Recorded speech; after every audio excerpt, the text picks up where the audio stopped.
You've probably seen the headlines this month, all yelling at each other. The new Siri is secretly Google. No, it's not. It's powered by Gemini. Actually, it isn't. Here's my advice: let them argue, because every one of those headlines is missing the word that actually matters. Not Apple, not Google. This one, agent.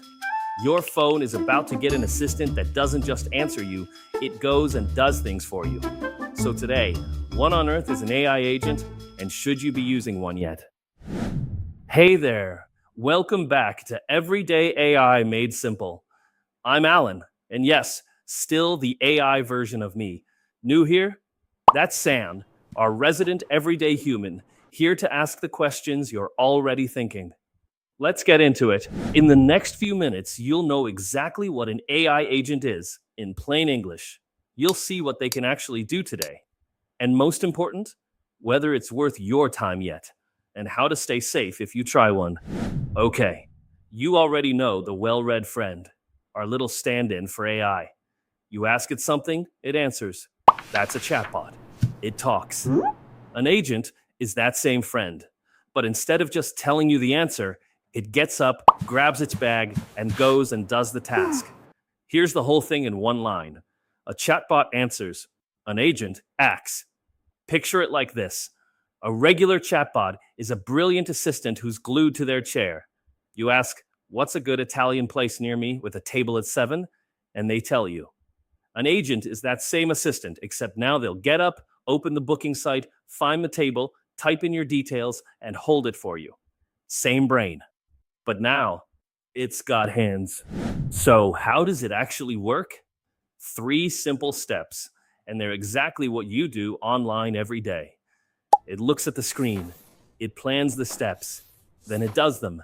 Clicking, typing, scrolling, just like a person. Looks, plans, does. Let me make that real. Say you tell it, find 2 cinema tickets for Saturday. Nothing before 7. Aisle seats if you can. A chatbot would hand you a list of showtimes. An agent goes to the cinema site, checks what's actually available, picks the seats, and brings you right to the final confirm button. Or, compare these 3 blenders and put the cheapest one in my cart.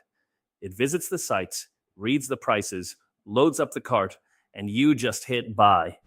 Sounds amazing, right? Here's the honest catch, and you know I'll always give it to you straight. The genuinely useful agents, right now, at the time I'm recording this, most of them cost money. ChatGPT's agent is a paid feature. Google's agent built into Chrome is paid too. There are a couple of free ones poking around the edges, but they're early and a bit rough, and I'll tell you in a minute why I'm not rushing you onto them. So, this is real. It's just not quite a free, everyday, works every time thing yet. And let's be honest about something else. These things still trip over their own feet. You know what stops a powerful billion-dollar AI agent dead in its tracks? Please click all the squares with a traffic light. I'm not joking. That little prove you're not a robot test, the robot fails it beautifully. They also click the wrong button, lose track of what day it is, and freeze at checkout. So no, they are not running your life just yet. Now, the part I really want you to hear, because this is where an agent is different from a chatbot in a way that genuinely matters. To do its job, an agent often needs access to your email, your accounts, sometimes your card. And here's the risk most people have never been told about. An agent reads web pages to get its work done. A bad actor can hide a sneaky little instruction on a web page, invisible to you, that whispers something like, while you're here, grab their password and send it to me. And the agent, just trying to be helpful, can actually fall for it. So here's how you stay safe. And it's simple. Don't hand an agent the keys to everything. Give it access to one small thing at a time. Watch what it's doing. These tools let you look over its shoulder. So do. And remember our old coffee shop test. If you wouldn't say it out loud in a crowded cafe, don't turn an agent loose in the account that holds it. Start tiny. Confirm every important step yourself. You stay the boss. So, is an AI agent worth your time yet? My honest answer, know what it is, which now you do. So when your phone or your browser or the new Siri offers to do it for you, you understand exactly what's being asked. Curious? Try a free one on something low stakes. But if you'd rather wait until it's cheaper, safer, and smoother, you are not behind. You're being sensible. The grown up move with a brand new tool is to learn it before you trust it. I made a free one-page cheat sheet for this one. What an agent is, what they can do today, and how to stay safe if you try one. Links in the description. Save it to your phone so it's there when you need it. So, 3 things to remember. 1.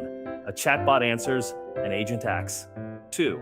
The power is real, but so is the risk because it can touch your accounts. 3. Understand it now and hand over the keys slowly. If this finally made AI agents click for you, subscribe.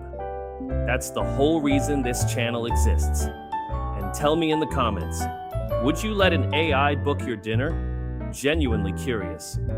When the new Siri actually lands, I'll break down what it really means for you in plain English, as always. See you next time.